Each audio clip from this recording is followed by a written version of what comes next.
Yamin, how are you? Baruch Hashem. Yofi.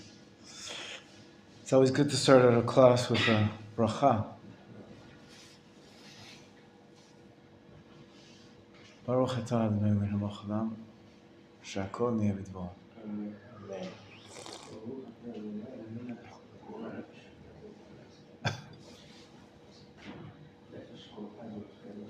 Amen. That was quick. That was for breakfast. I see. Wait, I said a bracha on my coffee on the way over here. Was I okay to say another bracha? Why? That's right, I moved. I was in the car and then went into the street, came into the building. It's a new place. You have to make a new bracha. Good. Okay, we're learning a little bit about the laws of brachot. Hopefully you've all said your Birkot HaTorah, page 10 and 11. Remember what we covered yesterday? You've got to bless before studying Torah. Appreciate what we're doing here. Okay, today I want to cover a very... a little bit of a pun, a sticky topic, because we're going to talk about different forms of food and what the brachos are.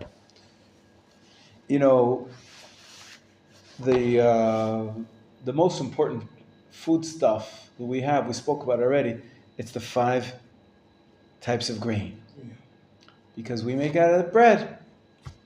It's gluten, so it rises, and the five types of grain set by our sages in the Talmud are wheat, barley, oats, rye, and spelt. Yeah. In most stores now, they're selling more and more spelt flour, breads, and cookies.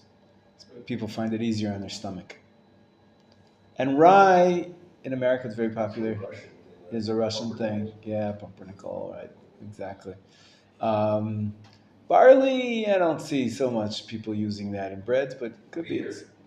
Yeah, beer, but we're talking about bread now. But yeah, so it's very interesting. So these are the 5. Anyways, now what's cool about these 5 is you can possibly make every bracha possible on them.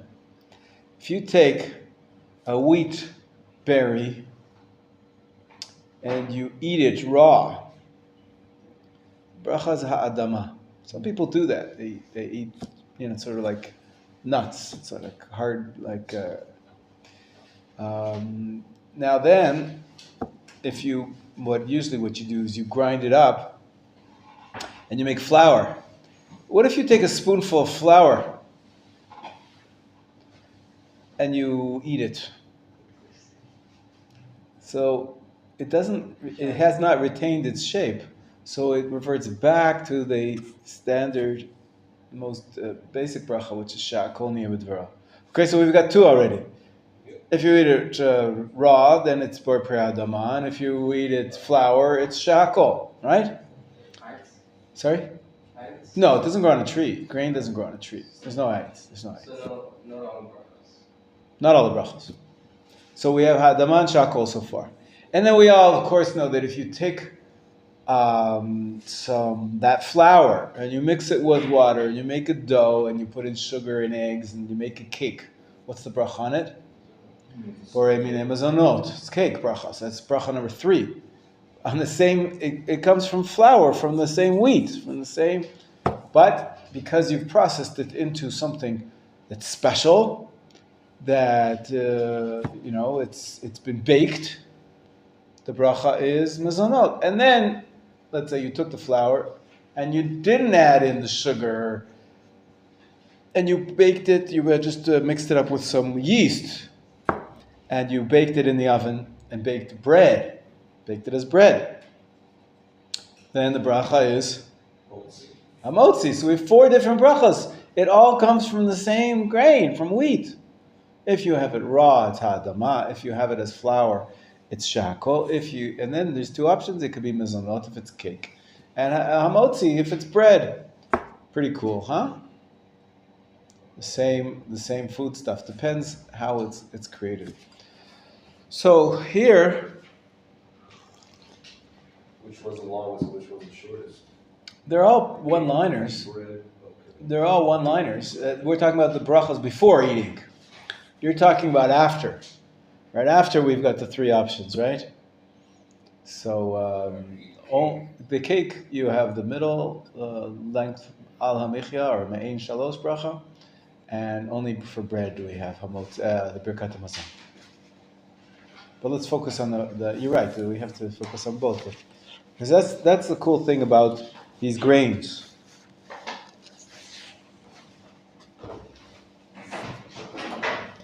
Now there's a fifth option. Good morning, Yisrael.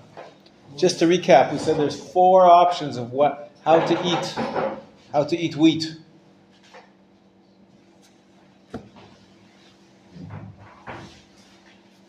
Have you ever eaten raw wheat? Me neither. I don't think I've said that. You have? The truth is, some of us, the bracha is, what's the bracha if you eat raw wheat?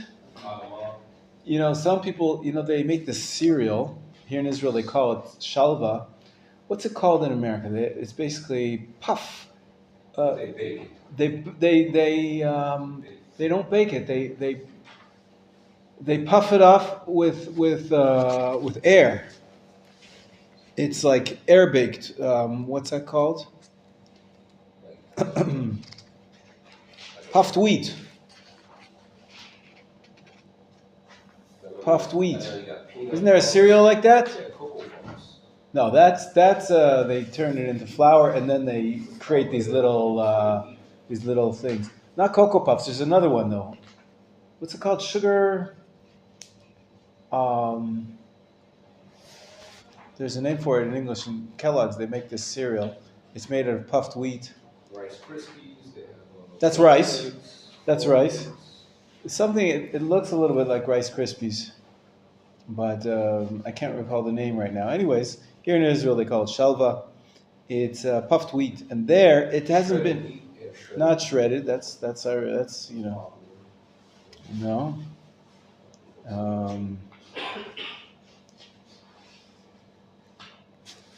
I could Google it for a second. Let's see. How do you spell shalva? Shalva, shin lamed vav vav hey.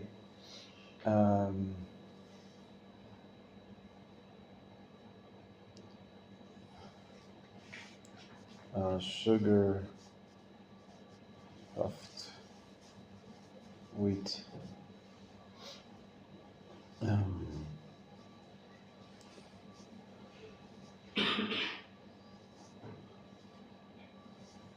They just call it here puffed wheat, but there's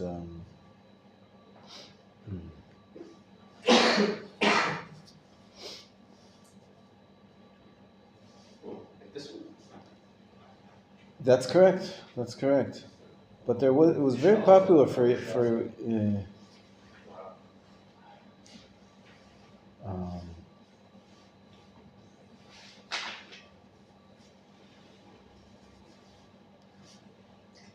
have something called grape nuts. smacks. Yeah, grape nuts. Remember that? What about grape nuts? Honey smacks and sugar smacks. That's what they called them in Kellogg's. I grew up with those, but it's the same thing. It's they take wheat and they puff it up in heat. Yeah. So some people say, well, there you're eating the raw wheat.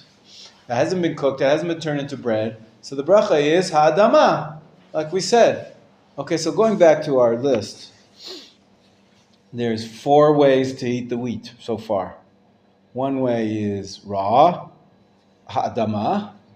If it turns into powder, into flour, and you somehow eat flour, maybe you did so, but it doesn't have its special bracha anymore because it doesn't have the shape anymore. So it's shahako.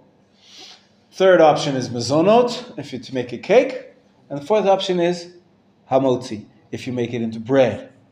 There's a fifth option, and that's what we're going to discuss today. The fifth option is tricky because it's bread, but it's a special kind of bread. It's bread that is a little bit cakey. So there's a debate whether or not this type of food is bread or cake. Should you say hamotzi on it, or should you say mezonot on it? It's called pat haba'a b'kisnin. Pat haba'a b'kisnin has various translations. Bread which comes with pockets is one interpretation. So basically, if you take a calzone, or you take some bread and you make a pocket inside, and you fill it with tomatoes, you fill it with paste, with onions. You fill it bread with filling. So wait, on the one hand, it's bread. The dough is regular bread. It's made with flour, and you bake it in the oven. On the other hand, it's got all this stuff inside, and that's not normal bread. So maybe it should be a mezonot. Another option is people say it doesn't mean that it's got pockets, but it's made to be eaten as a snack. It's not made to be eaten as bread. It's like you would never serve crackers. Sometimes people will put out crackers as a snack, or pretzels, right? Pretzels, well, that's not bread because it doesn't have the shape of bread, although it's baked, right? But let's say you have a very, very thin bread, like we call them crackers, and you make them hard, and so they're crispy and crunchy, and they're like a cracker.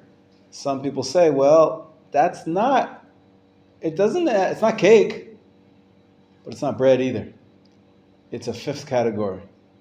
And the other option is three interpretations of what this special category is. One is, like I said, that it's got a pocket filled with goodies. Second one is that it's hard and cracker-like.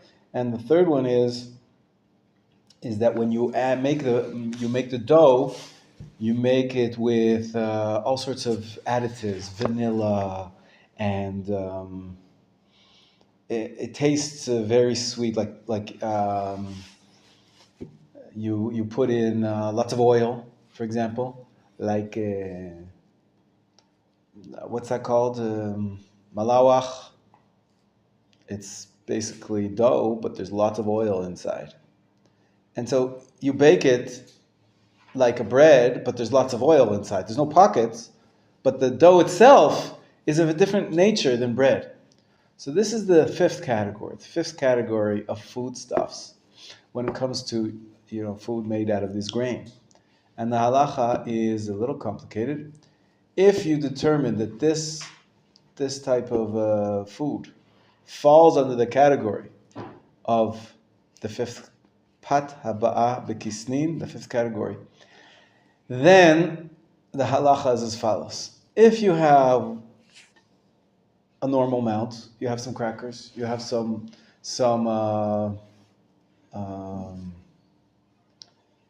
you have some of this pie, which has a pocket of delicious filling in it. Brachas mezonot. But if you have a lot of it, so much that you're going to be satisfied, basically it becomes a meal. Or even if your intention is to eat it as a replacement for bread, you are subjectively considering it like the bread you have. Usually you would have bread, but you don't have bread, so this time I'll use the cracker as an addition to the bread. The halacha is that you say hamotzi and birkat hamazon. So let's do this on the board so that we get it clear.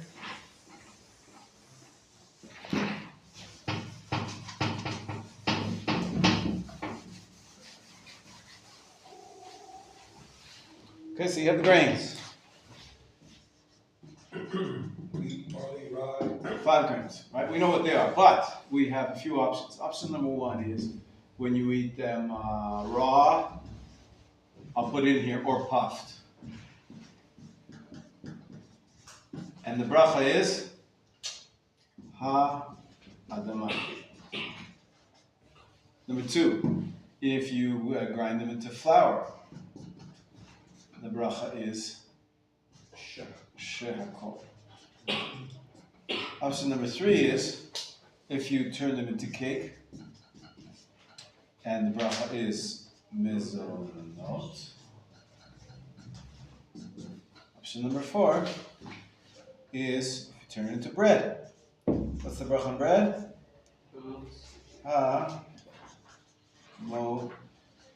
See.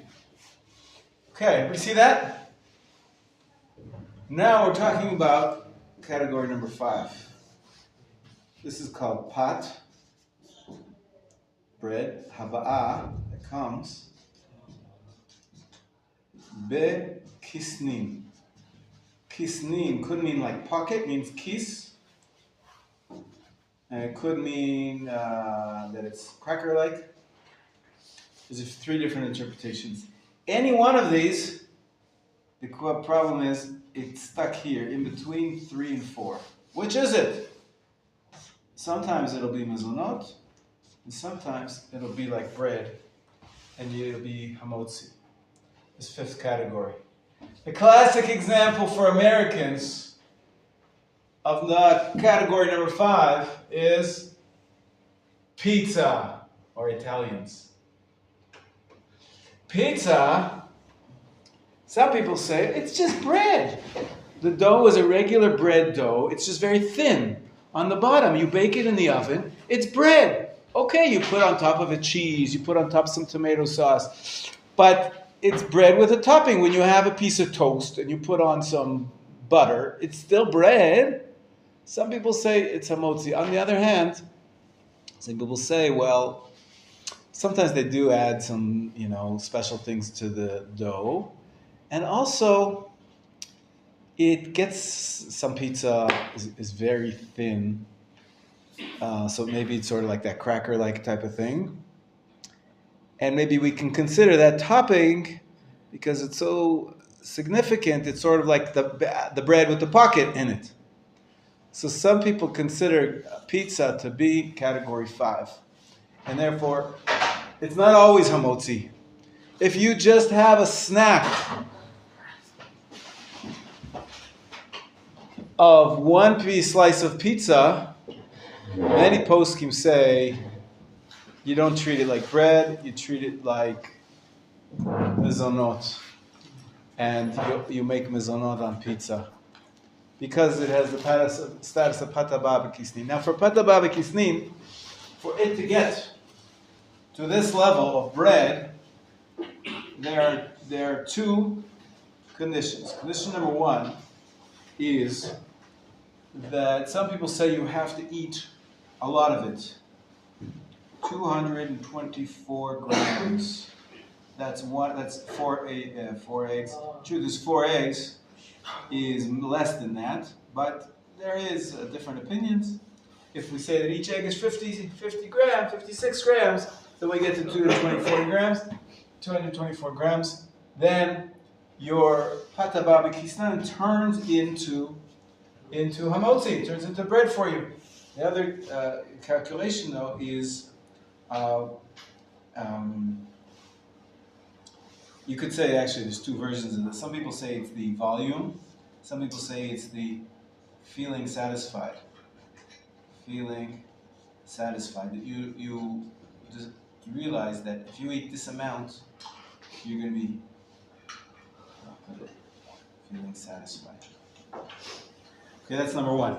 Either the amount is a big amount, or that you know that for me, even a small amount, it's going to fill my belly. That for me is like a meal. Feeling satisfied like a meal. That's one condition. Number 2 conditions is, the second condition is your intention. So your intention is connected to this, right? But you want to eat because it's like a meal for you. So that's why many poskim say 1 piece of pizza is mezonot, and 2 pieces of pizza is hamotzi. What's going on here? Well, they make the following calculation. One piece of pizza usually doesn't have the volume of 4 eggs. It doesn't have 224 grams of food in there. 2 pieces do. Also, they make the calculation, well, one slice of pizza is a snack. But 2 pieces, that's your meal. Right? Sometimes you have a whole meal, pizza, that's your meal, because it's got some vegetables on it, and it's got the bread, and it fills you. So,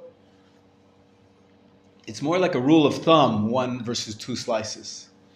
If you know that personally, I need to eat 4 slices of pizza before I get full. This pizza is very, not filling for me.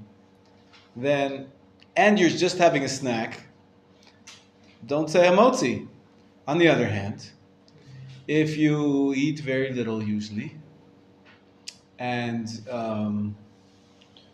it's now dinner time, 6 p.m., whatever it is, I don't know, lunchtime. Okay, it's lunchtime. It's 12:30, 1 p.m., finished mincha, you haven't eaten anything since breakfast, since the morning, now it's lunchtime. And say, let's go out for pizza. Even if you have 1 slice, that's your meal. If that's your meal, you have to say hamotzi. And because you're going to be satisfied. Your intention is to eat a meal, and you're going to be satisfied if you estimate that 1 slice will be enough for you. It doesn't really depend on only the question of the volume, because we're in this category 5. It makes a big difference whether you eat it as a meal or as a snack. Another example, and this is actually a mistake by a lot of people, is that some bakeries they make a special roll, and they don't make it with water, they make it with eggs. And they write on top of it a label, this is a roll whose bracha is mezonot. Now, why do they say that? Because we said there's 3 definitions of pataba b'kisnin. One is that it's filled with something. Well, there's no filling. One is that it's like hard like a cracker. Well, it's not hard like a cracker. The third one is if you bake it in a special way with, like we said, that you have lots of oil in it. So here they put in eggs in it. So they said this is very, very cakey bread, so it's cake. And their intention is that, okay, we're going to have a roll, and you don't have to make hamotzi on it. And the answer is, not so fast. It depends. Even if you say that it's baked in a special way with eggs and oil, and you're going to classify it as number 5, pataba b'kisnin, it still depends. If it's your meal, if you're having it as a bread substitute in your meal, you have to say hamotzi on it, even though there's a label on it which says this is a mazonos bun. Some people actually do serve little tiny breads. My son just told me, he was a guest. I don't know if I told you. My son got engaged. Mazal tov. Yes. My youngest son. He, Saturday night. How old is he? He's 23. Really good. Yeah. Baruch Hashem. He's a good kid. And he was going over to he was being introduced to the grandparents, her grandparents, and one of them served him these little breads. Very special food, traditional French kind of thing. But she didn't serve it as bread. It was a snack. It wasn't a meal. They weren't having a meal. It was just like I would give somebody cookies, so they gave him this little roll. So it's that third category of special bread which was made in a cakey type of way. And if it's eaten as a snack, then you could say the bracha is mezonot. We try to be machmir anyways, Ashkenazim, but the Sephardim actually, if that's the custom that they serve this bread like that, like a snack, then you can get away with saying mezonot. And he didn't want to offend her, first time meeting the other side's relatives. Exactly. He's not exactly. So he was he made the calculation in his head. He told me about it afterwards. He's a Talmud Chacham, Baruch Hashem, my son. He's learned these laws of brachot, and so he said I was mekel, that I didn't wash and make hamotzi, because that would make everybody uncomfortable and might offend the grandmother. So he said zonot on it, and it's true. It's good because there are times when if the bread is baked in a special way with all the special additives, then it ceases. It's not classic bread. Number 4. It's not classic bread, which is for sure hamotzi. It's number 5. It's a category which is in between, and it depends on the context. And in the context, if it's a snack, then it's borei minei mezonot. Now, there are many different opinions about many different foods about this category, number 5. It's a tricky one to define. So we'll go through a few examples, but the principles are there, that if it's a special type of bread which has been baked either with a filling or baked with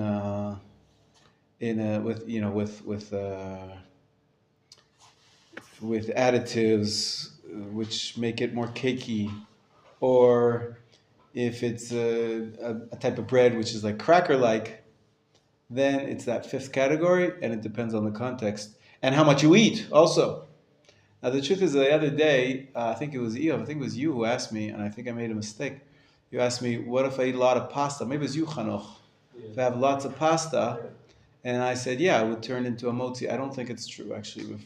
I went back to the books. And because pasta is cooked, it's only cooked in water. Because the different definition of cooking is when you prepare the food in water. That's how noodles are made. Everything we're talking about is, like baked goods.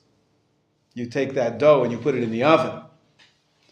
So then it has the status of number 5, this sort of unique status of being in between. But pasta never gets to that 5th status. It remains mezonot, even if you have a whole mountain of spaghetti and meatballs, the bracha will remain mezonot. Even though you bake it. You don't bake it. No, even though you bake it, also still mezonot, is it? You take ready-made pasta and put it in the oven to make a casserole out of it. Yes. I think it stays mezonot. So when you put the eggs in it, it's a shehakol, is the egg. No. You put the egg in it. It becomes one unit, and the question is, because it has flour in it and you bake it, it becomes either mezonot or hamotzi. Yeah, So a croissant is a croissant is mezonot. Yeah, it's not bread. Croissant is a But pastry if you eat a scrambled egg, then you have on its own. Shehakol, yeah. Yeah, so if you have a croissant, now this is tricky. What if you have a breakfast of a croissant and an egg? So if it's your breakfast, then it's a meal. That croissant, just one croissant, could turn into a bread substitute. In other words, it could be, I'm making a meal on this. So maybe this croissant is considered pat haba b'kisnin because it's made with flour and water, and it's baked in the oven, and fine, it has that special taste in it because they add milk in it or butter in it or whatever it is. But that doesn't make it absolute cake. It makes it pat haba b'kisnin. Pat haba b'kisnin depends on the context. And so usually you have a very little bit of it, but if you are determining it like a meal, if you're treating it like a meal, it's your breakfast, I think you might have to say hamotzi and birkat hamazon. Let me look it up here. Now we'll go through a few examples. Okay, let's take a look. So, by the way, you know that you asked me about croissant, but Chanoch, I have a better question for you. Yeah. My wife, for many years, she baked bread baked her challah every week with eggs in it. And sugar, sometimes honey. You can go to the store on Friday and you can choose, do you want sweet challah or salty challah, regular challah? Some people make a very, very sweet challah. Some poskim and many Sephardim follow this custom. They say that if there's any sweetener inside that bread, whether it's honey or sugar, it's not bread anymore. It's pata baba kistin. The bracha should be mezonot, not a motzi. And so you'll have some Sephardim will say, I can't make a motzi on that challah, it's sweet. Okay, because according to our definitions, it's the third definition of what creates this middle category of pata baba kisnin. If it's additives, which change the taste, make it sweet or taste different than a regular bread. Most bread doesn't have any sweetener in it. It's flour and water and salt, but no special additives. So some Sephardim, until today, there's different opinions. Some people are more lenient and say, well, come on, it looks like a challah, it's braided, you're serving it as the Shtei Lechem Mishnah, the Lechem Mishnah for the meal, and they're lenient and they say you can make hamotzi on the challah, even if it's sweet challah. But some Sephardi poskim are machmir about that, and they say, sorry, no sweet challah for you, Sephardi Jew. It's got to be the regular challah, the salty challah. But the Ashkenazim are much more lenient, and they say, if it's baked like a bread, and it looks like a bread, and you're using it as a bread, it's the main bread at the meal, even if it were pata baba kisnin, it's a meal. So you make hamotzi on it. Okay, that's one similar to what you asked about the croissant, but this is even closer to bread because it is bread. But croissant, it's a little more tricky. Yeah, question? So I don't remember if it's Tamani or Safari. They have this big lapa Yeah. It doesn't look like a bread. So pita is bread. Pita is a form of bread. Okay. Right? And a lafa, therefore, is a form of a bread. Now, what happens is some of these breads are baked not in an oven. So if it's pita, which is baked in an oven, and if it doesn't matter the size of it, a lafa, it's baked in an oven. The bracha is hamotzi. That's bread. I don't care if it's flat. Hang on. But some breads, they don't bake them in an oven.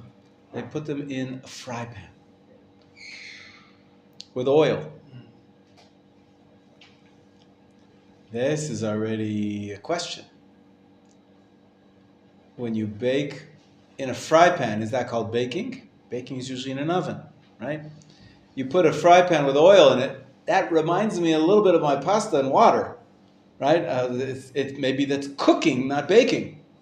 And so you can't call it bread. So this is a debate amongst the poskim.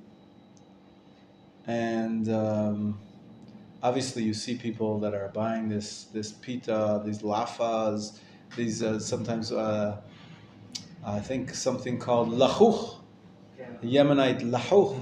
It's like spongy, airy type of bread. If it's baked in an oven, it's bread. If it's fried in lots of oil, then you're getting into trouble. There's a debate about it. Let me see what the book here says, and we'll go through them one by one. Yes, please. Well, he said, if I visit her, having a family, shall I follow the rules of the Family. Or Lady, why don't we put in here? It's very important to be sensitive to your hosts and don't embarrass anybody and don't tell them what to do. That's like I was giving you my example of my son. He was not going to start to have a halach discussion with the grandmother who made him a treat. So by all means, I don't think you should be rude. You're never supposed to be rude.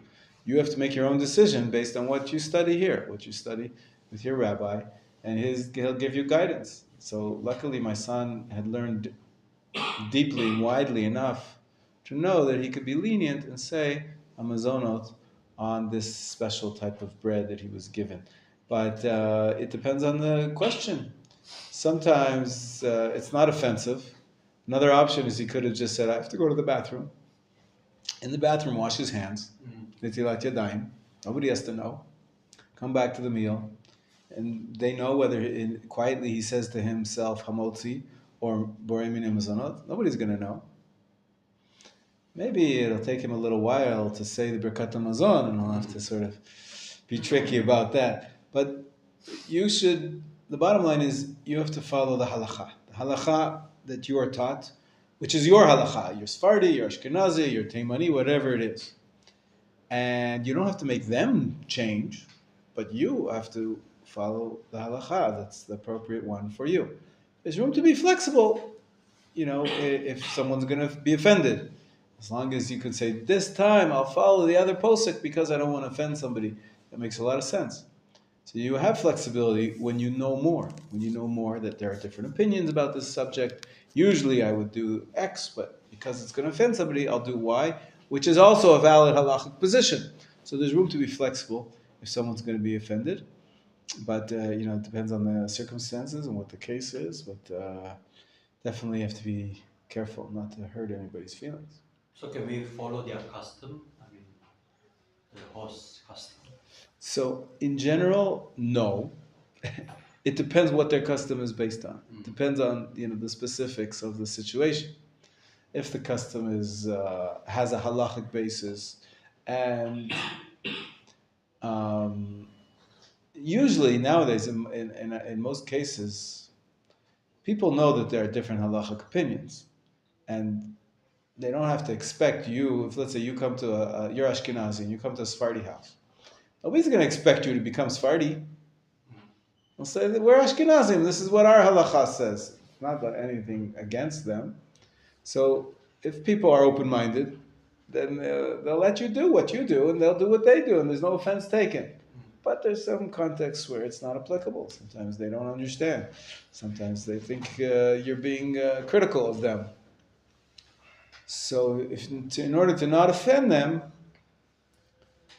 you could. It depends on the specifics of the case. But there are situations where you could follow the other opinion once, for the sake of not offending somebody. Yeah. So I can't give you a blanket answer for all cases, but the concept is true. Yeah. So, from visiting a family and they're Jewish, they keep kosher, but you don't know what kashrut they keep. So, from visiting them, are you supposed to ask? It's a very good question. We're going to deal with the laws of kashrut, and that one in particular, soon when we finish the laws of brachot, we're going to get into the laws of kashrut. And that's one of the biggest questions of whose kashrut can you rely on? What questions do you have to ask? What can you assume they know? Right? So it's a little bit complicated. I was object to all the jokes. Oh no. Because they know, the son knows me very well, Yeah. but the parents don't. Okay. And he said, oh, he's a black Ashkenazi.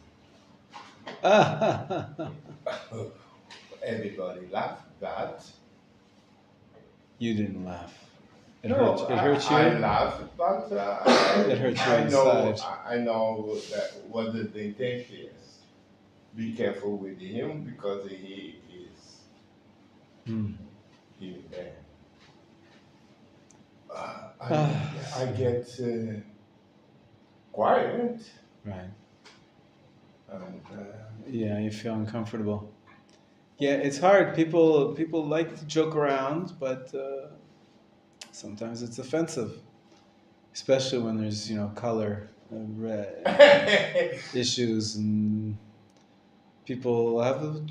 There's a lot of racism in Israel, around the world. There's a lot of racism still, and I didn't took much, but just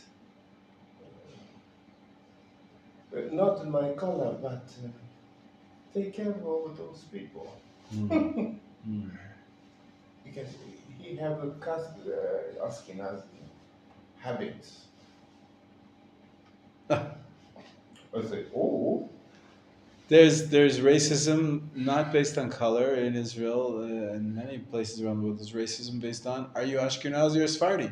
Some Sephardim will look down at an Ashkenazi, and some Ashkenazim will look down at a Sephardi. It's terrible. It's all wrong.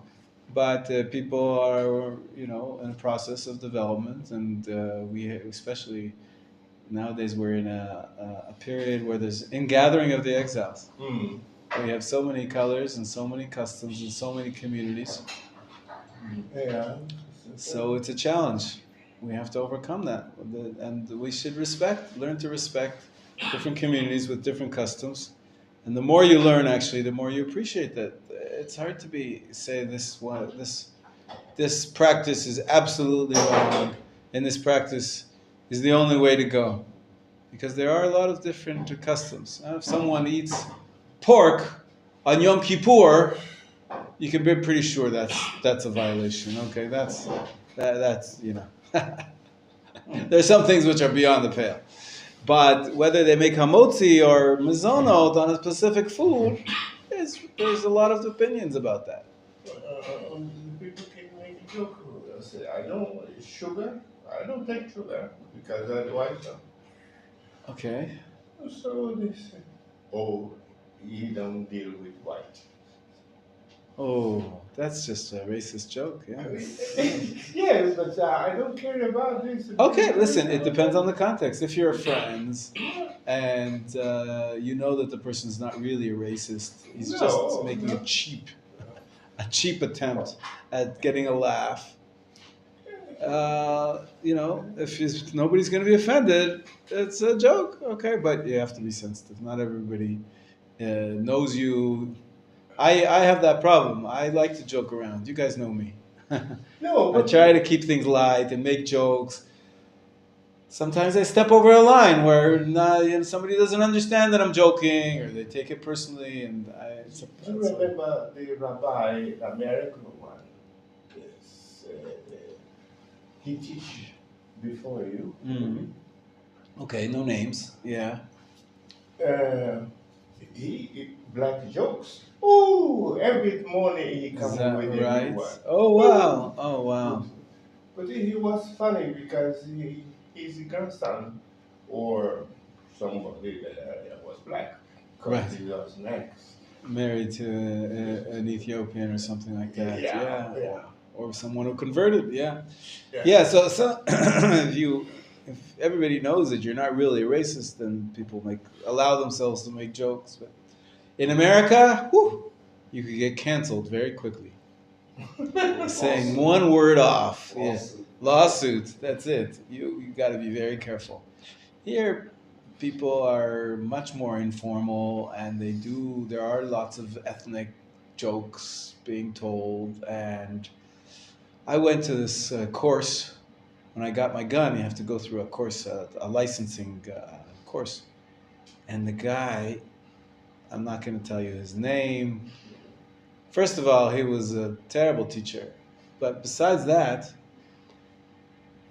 pretty much all he did for the hour long was make ethnic jokes against this ethnicity and that ethnicity, and the Kurdim this and that, and the Moroccan that. And in Israel, it's still quite prevalent that this ethnic jokes is somehow acceptable. I mean, I found it offensive, but I needed to get my license. I sat through the hour lesson, and then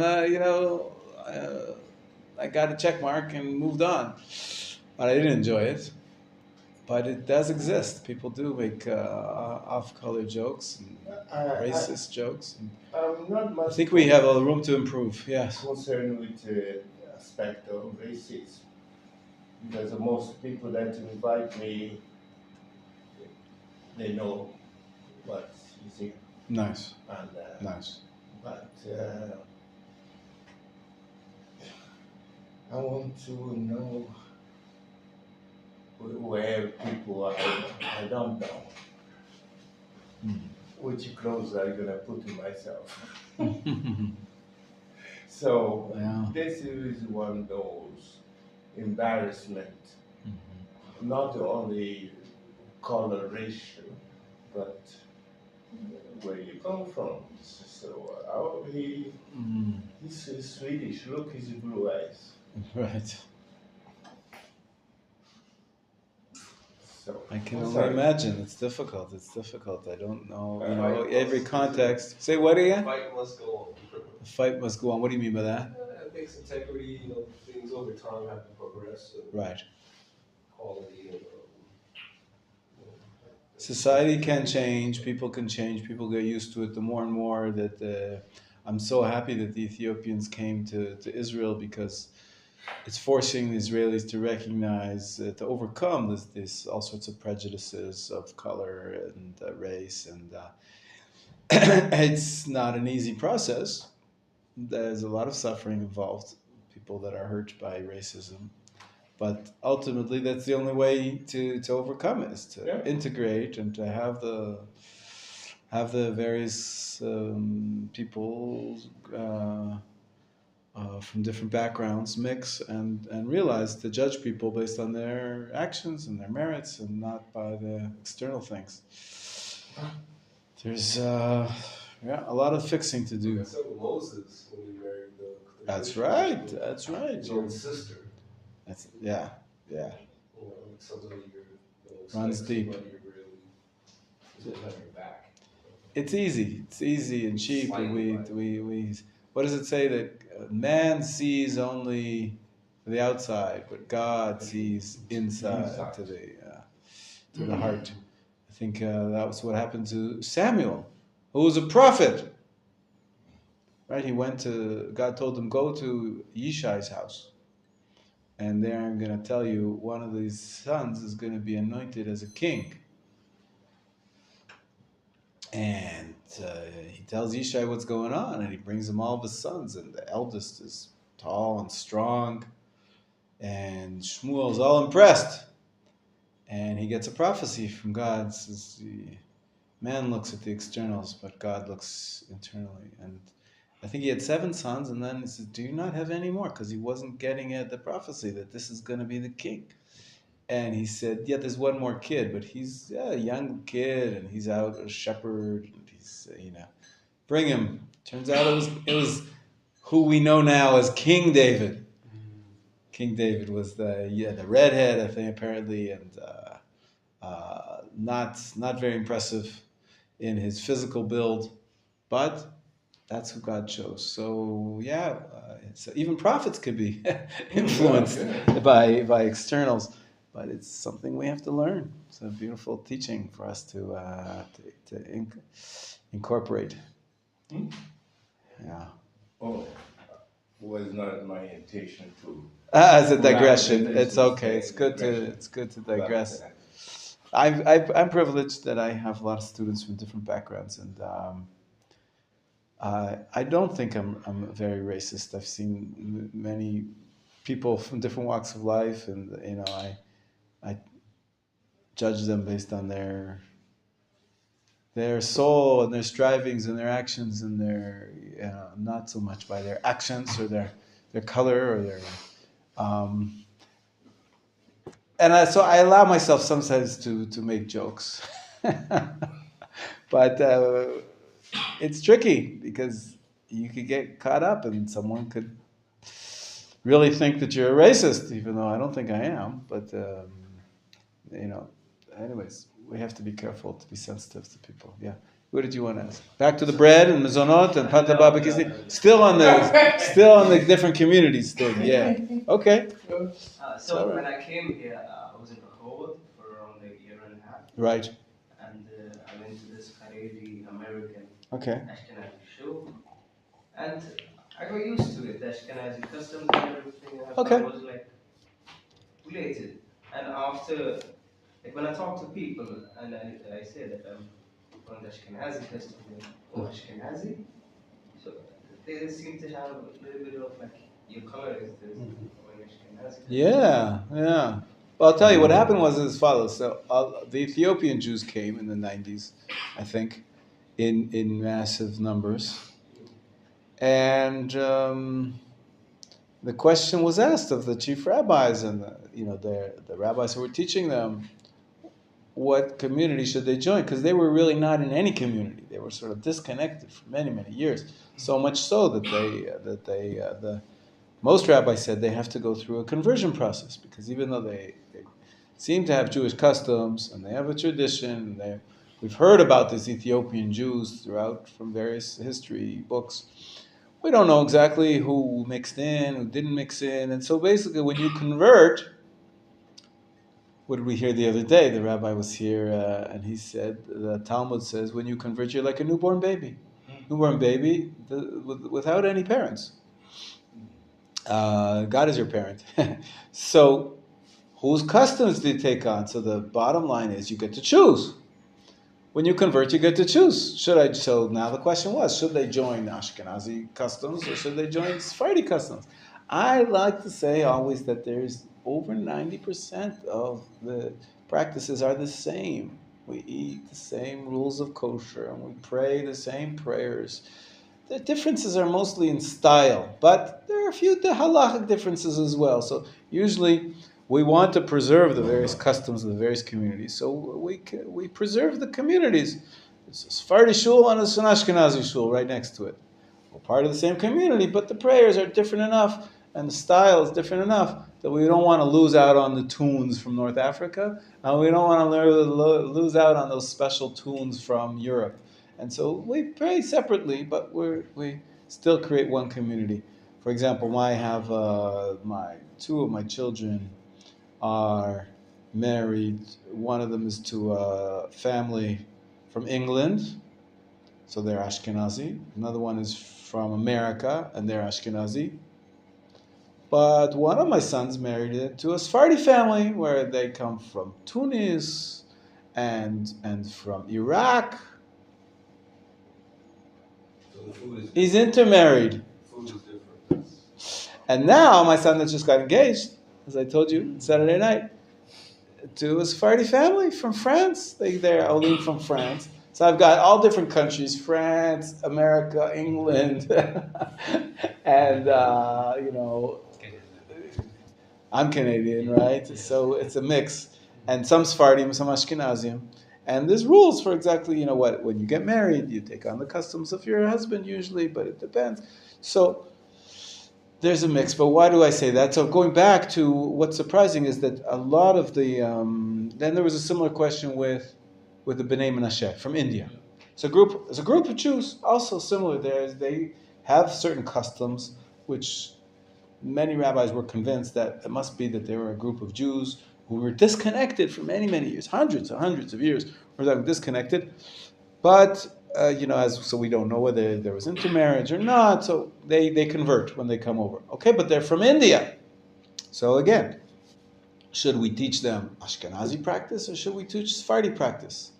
So, not surprisingly, Ashkenazi rabbi said, let's make him Ashkenazi. And Sephardi rabbi said, let's make him Sephardi. That's not absolutely true. The most of the communities from the East and from Africa as well, most of them took upon themselves the Sephardi customs. Because, Sephardim are the communities of the East, Edot HaMizrach. They're not actually from Spain, most of them. Sephard means Spain. Like Ashkenaz means Germany. Most Ashkenazim are not from Germany, and most Sephardim are not from Spain. But it's a category of a family of communities from a general geographical area. So since people from India are generally from the east of Jerusalem, east of Israel, so most of them are following Sephardic tradition, the eastern communities, and among the Ethiopians also, I think most of them are following the Sephardic customs. But when you're an individual and you convert, let's say you're from America and you're black from America, I think you can still say that. Once upon a time they said colored, and another time they said you can't say the N word. Oh, I don't even want to mention that. What? N in America. Oh. There was a word used which is considered. Why people not? Right. Anyways. They said a lot, but why? Brown people can? Sure. I don't know. I don't want to offend anybody. You know what I mean. The point is, so you're not from the Eastern communities. So the fact that your skin color is black, why should you be joining the Sephardim? So many of them, it depends where they converted. If they join a community, it's Ashkenazi, so they take on Ashkenazi communities. There's lots of black people that are Ashkenazi Jews. Could be even if they didn't convert. Could be they grew up that way. Of course, there's Jews from Uzbekistan, and then the Kuchini Jews from Caucasus, the Caucasus, and they have a unique color as well. But they have their unique customs as well. But many people grew up in America from an Ashkenazi family, but they didn't study Torah. They never had a bar mitzvah. They were totally disconnected. And when they decided to do tshuva, so they came to learn, and their teacher, who they found, which was appropriate for them, was a Sephardi teacher. So all their customs, all their learning was Sephardi learning.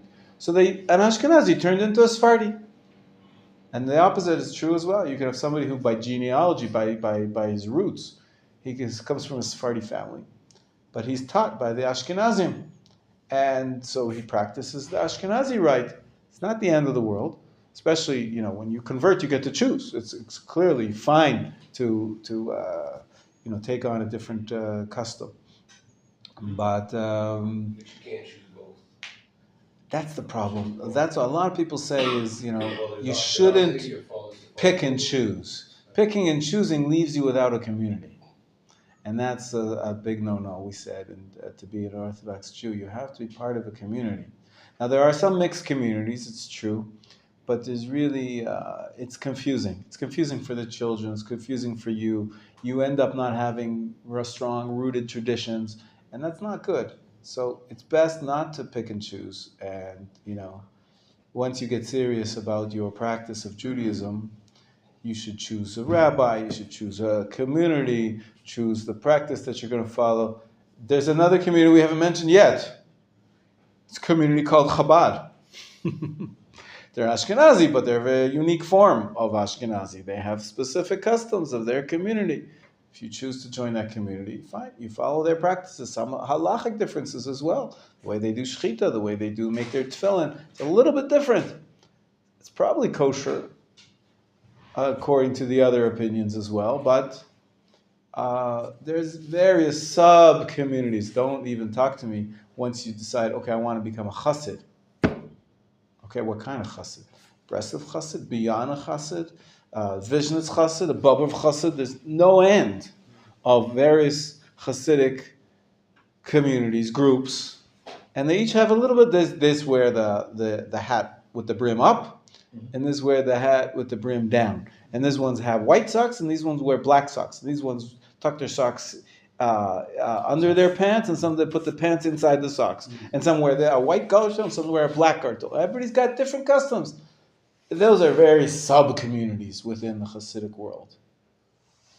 If you choose to join that community, take on the practices, no problem. You have a Rabbi, you find a path, you find a guide that instructs you in your practice. It's fine. But if you don't, then there is a mainstream. Still, I believe that there is a vast majority of unnamed Hasidim, and there's unnamed Lithuanians. They're called mitnagdim.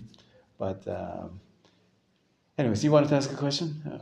You wanted to ask a question. So, if I'm a Congram and I'm marrying a woman from Israel, do I have to follow her custom? It's a good question. You don't have to. So it's tricky because on one hand, the standard is the woman takes on the customs of the husband. So my daughter-in-law, she's Sephardi, but she married an Ashkenazi. So she's going to be doing lots of Ashkenazi customs. On the other hand, in a case of a convert, he doesn't have his own customs. So someone marries a convert, should she take on the convert's customs? Well, you're practicing Judaism every day. So you've chosen. Once you come out of the mikvah, you have to choose. You have to choose. So, but it's clear that choice is very fresh. That choice, it depends when you get married, but the choice is not based on hundreds of years of tradition. It's based on your choice. I always say that it's a little bit of a catch-22. when someone converts, the best choice you can make is to take on the customs of the community that you're joining. Many young students of mine convert when they're at an age where they don't know yet which community they're joining. When do you choose a community? When you get married, when you move to a town, and when you sometimes you can be part of a community and convert from within the community, so that's obvious. But for example, here in yeshiva, we've got Sephardim, we've got Ashkenazim, we've got Yemenites, we've got all kinds. So you can say, okay, I'm converting, I'm joining the yeshiva community. Doesn't really help you in this choice. And so then you can be a little bit in a no man's land until you get married. So if you get married to a born Jewess who's from a very strong Sephardic family, you'll be joining her family because your family's not Jewish, so you don't really have traditions there.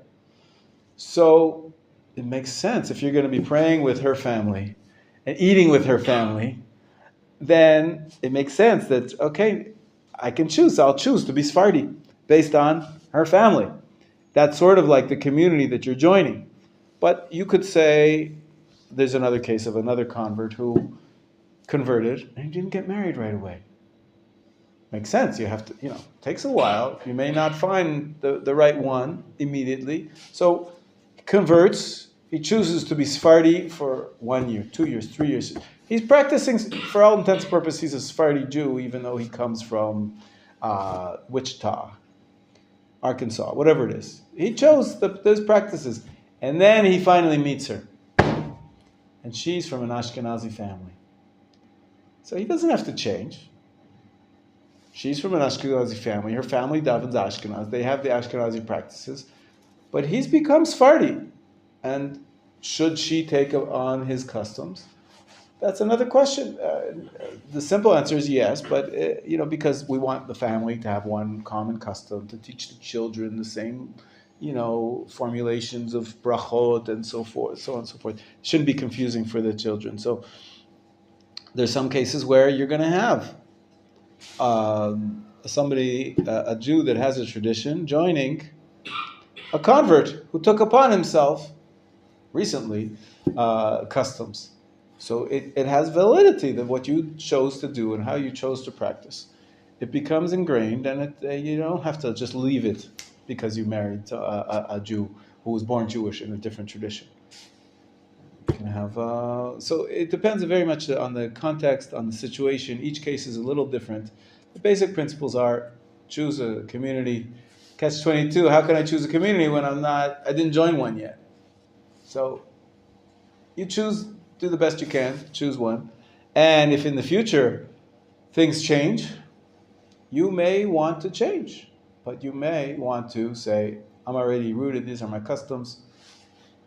I'm not changing, even though you're living in a community which is not exactly appropriate for your customs. Okay, is that answer? One more question.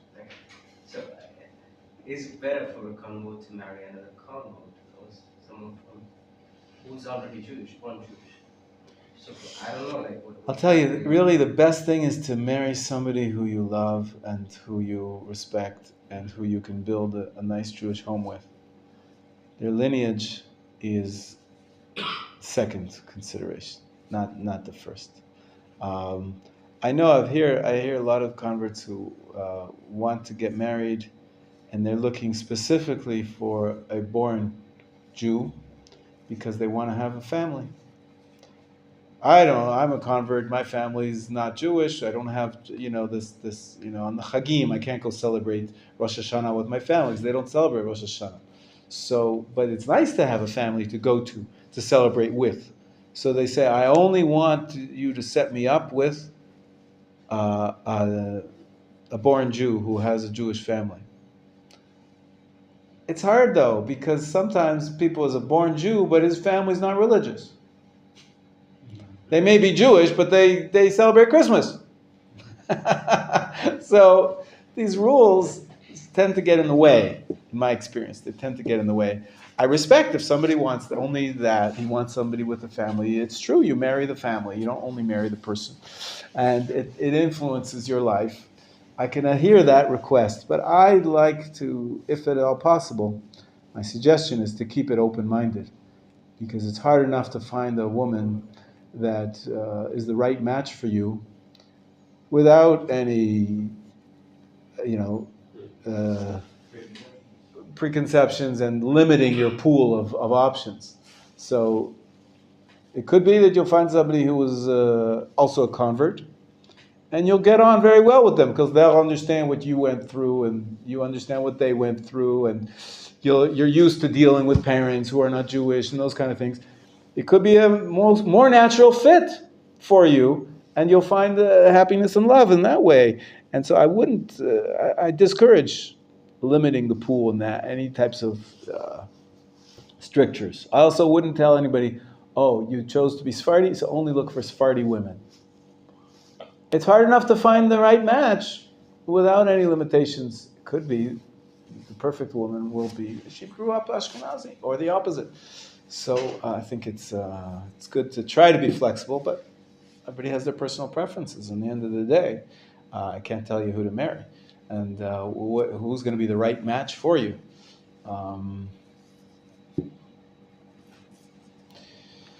Okay, hope that answers that question. All right. Let's pray for our soldiers. Page 231. And the captives. And you should know it already. Acheinu kol beit Yisrael, Acheinu kol beit Yisrael, ametuni b'tzara, tzara u'shivya, העומדים בין בים ובין ביבשה. אחינו בית ישראל, אחינו כל בית ישראל, נתונים בצרה, צרה ובשביה, אומרים בין ביבשה. המקום ירחם עליהם מצרה לברכה ומייפה ללאורה שיבוא לגאולה שתה בגלה ובזמן קווה ובריא המקום ירחם עליהם ויוצא מצרה לאהבה ומייפה ללאורה שיבוא לגאולה השתה בגלה ובזמן קווה ובריא. Amen. Amen. Okay, let's do a few more practical examples of the laws of brachot of different foods. So let me ask you a question. If you eat a salad, sometimes they put into a salad croutons. What are they made from? Wheat. They're made from wheat. So, okay, what is it? 1, 2, 3, or 4? Is it raw? No, it's turned into flour. Is it raw flour? No, it's been baked or fried.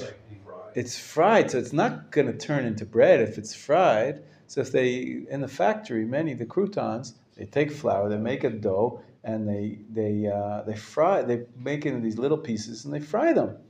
So it should be mezonot, right? So mezonot, okay, so you take out some croutons from your salad, and you make mezonot. Like soup nuts, also same soup nuts, they call them shkedei merak, the yellow ones. They're similar. Croutons are not the same thing. It's also made from flour, but they're like bigger squares. They look like they're toasted, or look a little brown, right? Those are croutons. There's no bread. It's fried. So most of them made in the factories are fried, and therefore the bracha is mezonot. However, if you go to a fancy restaurant or to some people's homes, they make their own croutons, where basically you take bread that's been baked as bread, cut it up into small pieces, and then you fry it. Well, then, if it still looks like bread, even if it's been post-processed by frying, so it gets a little crunchy, it's still bread. And then the bracha would be hamotzi. So 2 different types of croutons. Interesting. You have to look at your food, try to make a decision. Is this, the packaged, industrially made croutons? It's mazonos. There's no question about it. It was not put in the oven once, so it's sort of fried in oil. It's like pasta. It's like so the bracha is mezonot.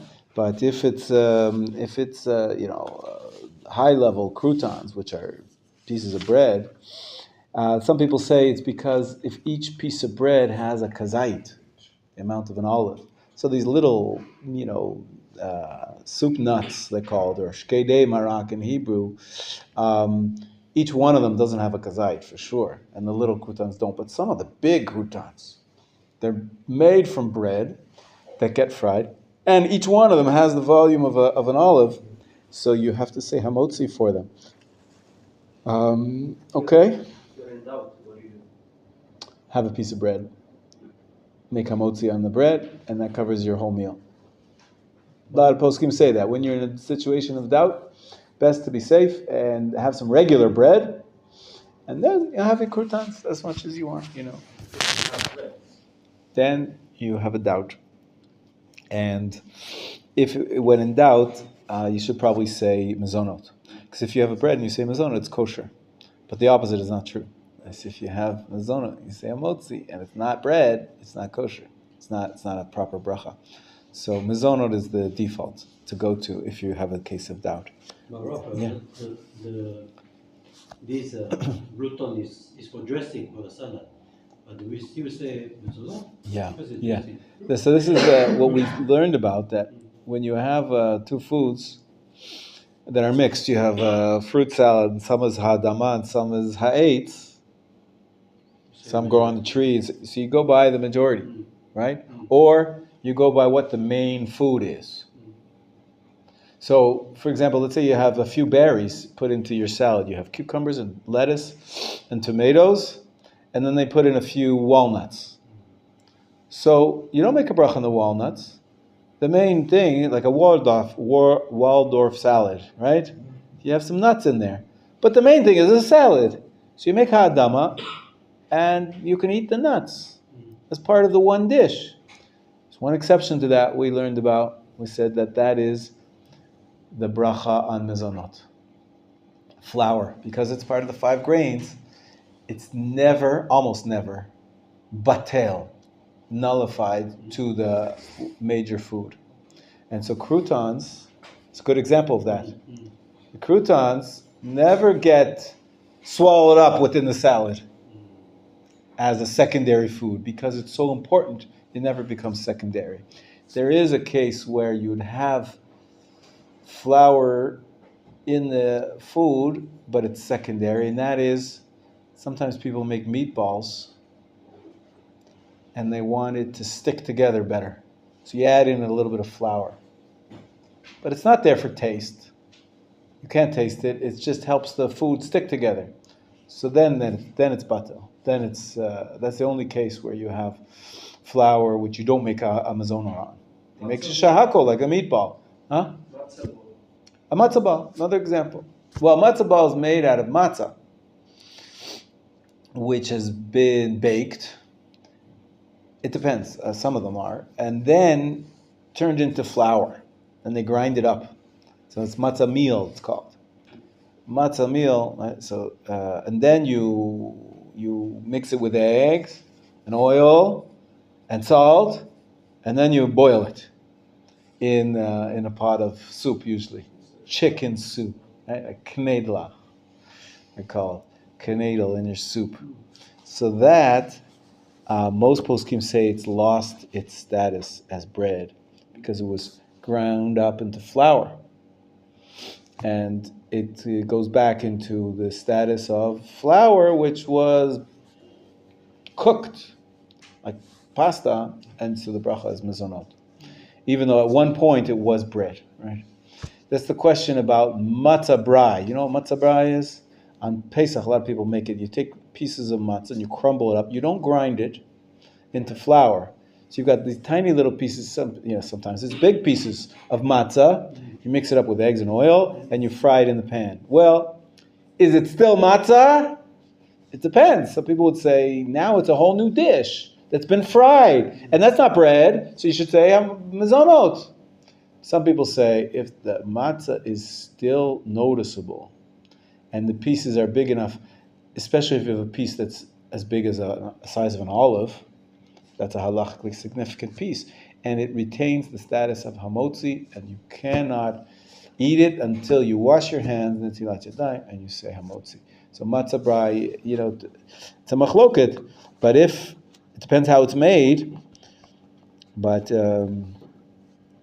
in that case, have a piece of bread, if possible. On Pesach, you can't have a piece of matzah. Have a piece of regular matzah. And now, the truth is, some Sephardim, they're very careful about this law of number 5, category 5, hapat haba'a bekisnin. Like I told you about the sweet challahs, they don't say hamotzi on. Some Sephardim don't say hamotzi on matzah. I don't know who eats matzah during the year. Some people do. They like the cracker taste. They don't say hamotzi on matzah, except on Pesach. On Pesach, that's the only bread you have. So that clearly turns into bread. You're eating it as bread. As a replacement for bread, it's bread. But during the year, when you have regular bread, who eats matzah? If you eat matzah, it's a cracker. And they say mezonos on matzah. Some Sephardim have that custom until today, that they don't say hamotzi on matzah during the year. Let me give you another case. Let me talk. You need, Yeah. a lot of bread has like sunflower seeds in it and stuff like that. Yeah, that doesn't really change the taste. It's still bread, right? Hamotzi. It's hamotzi. Don't have to. You don't have to add it though, because it's subsumed.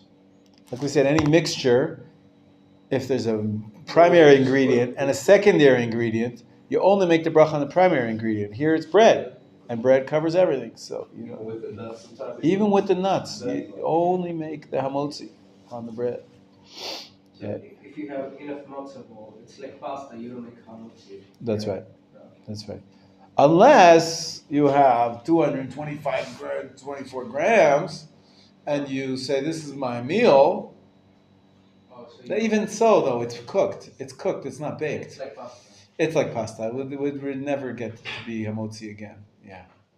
For Knei So if you boil something inside water, like you don't make birkat hamazon. That's right. Okay.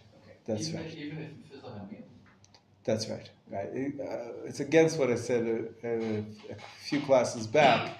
So I think Hanoch asked me about spaghetti, and I wasn't thinking straight. And I said that if you eat tons of spaghetti, you could say hamotzi and birkat hamazon. It's not true. It's if it's not been baked, it never turns into bread, and it doesn't become. Even if you eat tons of it, I mean, you should never be a glutton. But on the other hand, if you do eat cake, lots and lots and lots of cake, like Marie Antoinette, they came to her in the French Revolution, and they said to her, the people have no bread to eat. But she was so disconnected from what's going on, and she was in her castle. She had no lack. And she said to him, well, if there's no bread, let them eat cake. She didn't get it, that there was no food to eat. Anyways, if you eat cake instead of bread, you could be in your dorm room, and there's no bread around, and you're hungry, so you have another rugalach, and another rugalach, and another rugalach, and another rugalach. If you have the volume of 4 eggs, let's be machmir, the volume of the biggest egg you can imagine, 56 grams. 224 grams you have of an osem cake that's been baked. You have to say hamotzi and birkat hamazon, because that's considered to be pataba b'kisnin. It's a special type of dough which was baked with sugar and eggs and all those kind of things, and it's cake. So if it's eaten as a snack, mizonot. But if it's eaten as a meal, and what defines it as a meal? The volume, and the intention, and the satisfaction. It's hard to measure satisfaction, but if you know ahead of time, okay, now I'm going to eat an entire cake, and it says on the package, this cake has 224 grams in it, you should wash and say hamotzi and say birkat hamazon after your meal. You had a meal of cake. It could happen, but not pasta because it's not baked. Okay, but this is cake that's cooked in an oven, so it's sort of like a bread. It's sort of that middle category. Shmuel, you stepped in late, so you missed the whole intro here, but we introduced the fifth category. We said that I'll just do a brief review for Shmuel, because he's looking confused over there. Chanoch, is it okay if I review? Yeah, no problem. 5 grains. It's a strange thing. It's such a special food, such a major food, that sometimes the bracha is ha'adama, because it grows from the ground. So if you have raw wheat, the bracha is ha'adama. We said an example of that is puffed wheat. Also, by the way, rice is not one of the 5 grains, but we said it's the bracha before rice is called, we say amen, right? Or is mizonot nefashot. So the bracha before rice is mizonot. Some people say you should make mizonot on the rice cakes, but other people say no, it's not really boiled. It's just puffed. Puffed rice should be like puffed wheat. Puffed wheat, the bracha is ha'adama. It's not. They puff it with air. They puff it with air, hot air. It's interesting. I'm not sure, but there's a machloket till today among the poskim whether you should say mezonot because it's been cooked or baked. Some people say it's just puffed with air, and therefore it's not. Baking is hot air, but it's in an oven, and there's a heat source, and that's baking. But if the heat source is not there, it's just sort of being heated up by the air without the heat source. The effect on the food is the same. Not always. No. I think if you put it in these puffers, it'll never get brown. In an oven, it'll get brown. So it's not exactly the same. Anyways, this is an interesting detail. The point is, these special sugar smacks, some people say the bracha is ha'adama. If you eat raw wheat, people might, crack nuts or like to eat crunchy things. The bracha is ha'adama. It's in its original form, and it grows from the ground. But if you turn it into flour, it loses its original form. The bracha is shehakol. Who eats raw flour? I don't know, but could be. But let's say you mix raw flour into a dish that you boil up. It doesn't become. Then you're boiling it. Maybe it would become zonot. If it's there only to use it as not for taste, but just to stick the meatball together, it retains its shehakol status. So that's another example of shehakol. Of course, when you bake it as a cake, it's mezonot. If you bake it as a bread, it's hamotzi. We said today that there's a fifth category. Fifth category is called pat, bread, but it's bread that is haba'ah, that comes b'kisnin. Kisnin has a few translations. One is with a pocket, kis. So if you have a pocket filled with jam or with meat or with onions or whatever it is, then that's one definition of pataba b'kisnin. Another one is it has it's baked as crackers, very thin and hard. It doesn't look like bread. And the third definition of pataba b'kisnin is not because of the pocket, but because the dough itself has all sorts of additives like a butter or oil, lots of oil. So the bread, the result is not it's not like normal bread. It's like very rich bread. So that is category 5. The category 5, we said the halacha depends. Sometimes it's mezonot, and sometimes it's hamotzi. Depends on how much you eat of it. Depends what your intention is. Whether you're going to be satisfied for it when you eat it, and you're going to be after you finish eating it, you're going to be satisfied. Then it can turn into hamotzi. We said that most poskim understand pizza, despite it being baked like a bread. It's a thin layer of bread. It's like a pita essentially, but because you have all this, it's baked with the cheese and tomato sauce on top of it, and all sorts of other things. Most poskim say it is considered to be category 5, and therefore, if you just have one slice of pizza for a snack, you can say mezonot, and the after bracha, the alamichya. But if you have more as a meal, sometimes families for dinner they have pizza. Usually, you're going to be eating more than one slice, 2 slices, and that probably has the volume of 4 eggs. Might not have 224 grams, but it does have the normal eggs. It has the volume of 4 eggs, and you're intending it to be your meal. So you should say hamotzi on pizza in that case, and birkat hamazon afterwards, and wash your hands beforehand. Like it's basically treating it like bread. Yes. And the volume of the bread is counts, not the weight. Yeah, so we usually, as a rule of thumb, it's easier to calculate weight than it is volume because it's on the package. So there is a custom to equate them. However, you're absolutely right. It's confusing because you could have a very airy bread or cake, which has lots of volume but not much weight. It's very so it's confusing. I don't want to get into all the details of that. That's for brachot level 2, a higher level course, getting into all that discussion of should we measure by volume, but really we should be, but we measure by weight, and there's a difference between Sephardim and Ashkenazim. We're not going to get into all that. Bottom line is, I've been giving you measurements of weight, even though really it should be volume. Okay, but we'll keep it simple for now. Yeah, Hanoch, you wanted to say When we something? challah bread like rice flour, it's the bivaro, right? Shahol. That's right. That's right. If it's not one of the 5 grains, the bracha is shahakol. That's right. Rice flour also. Sorry? Rice flour. Shahakol? Yeah. Let's say noodle rice noodle. Yeah. Well, that's turned in. You've cooked it. Rice which has been cooked.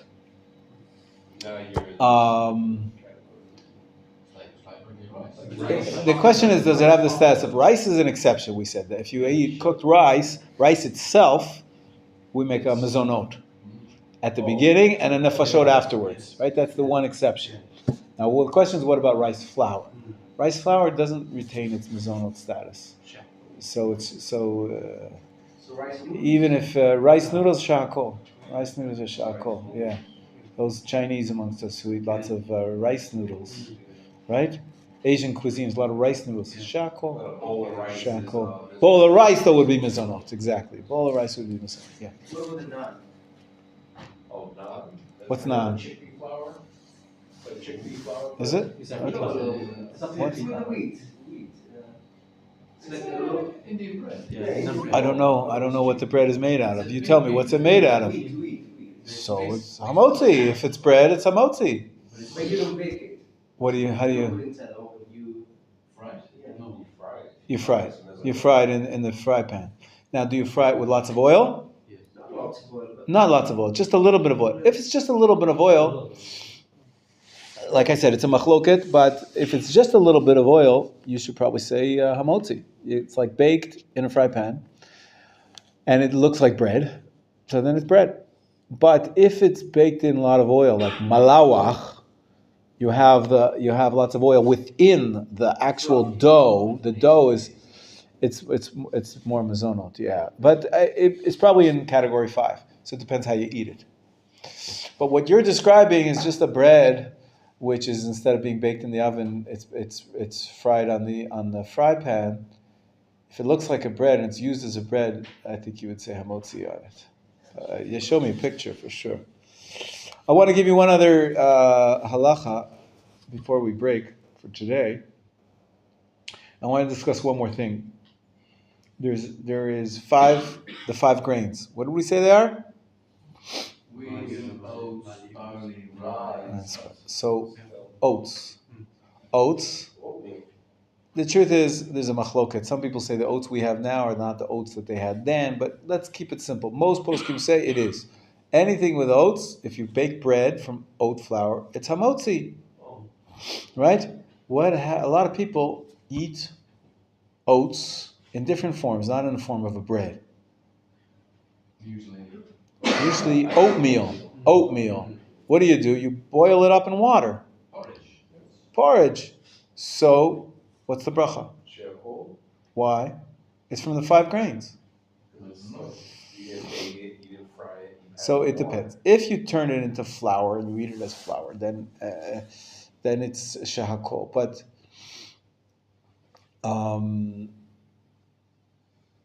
my question is, why isn't it like? So if you eat raw oatmeal, some people actually eat raw oatmeal and sort of add it to their food. So the bracha would be ha'adama.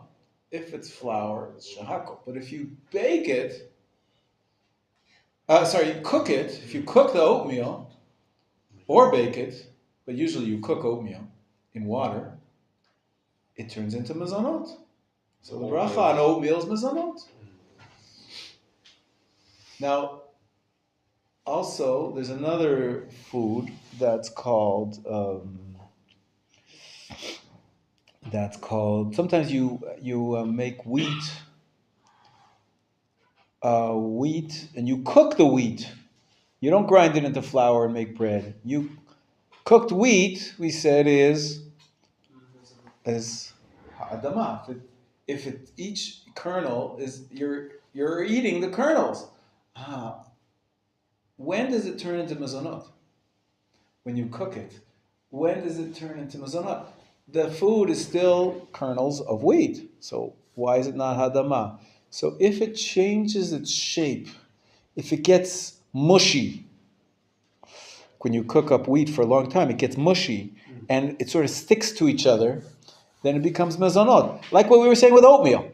Oatmeal, when you cook it, it becomes like a paste, it becomes like a mush. And that's why we say mezonot on it, because it's lost its raw form. It's turned into a baked or cooked good in this time, which has a different bracha on it, becomes mezonot. So just like oatmeal becomes mezonot, wheat, if it's cooked up and becomes pasty and sticky, usually people don't do that with wheat, they do it with barley. Have you ever had barley mushroom soup?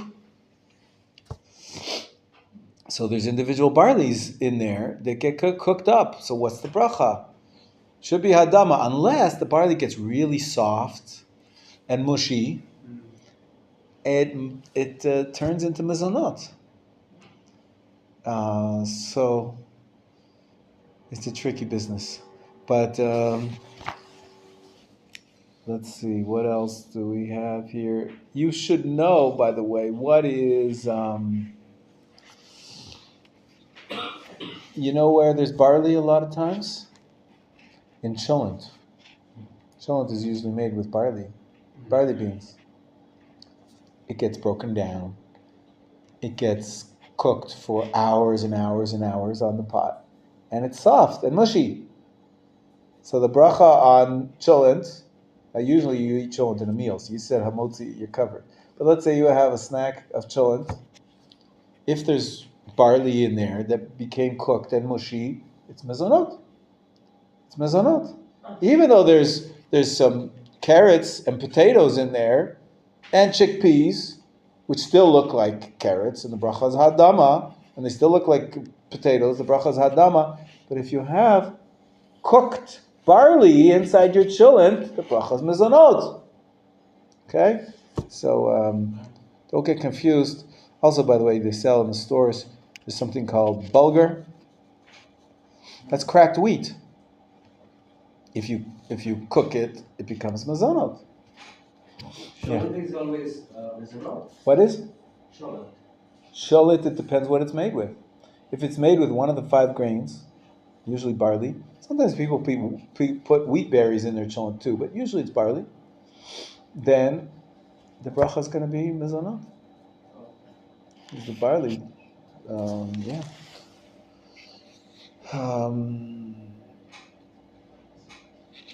Turns into this paste.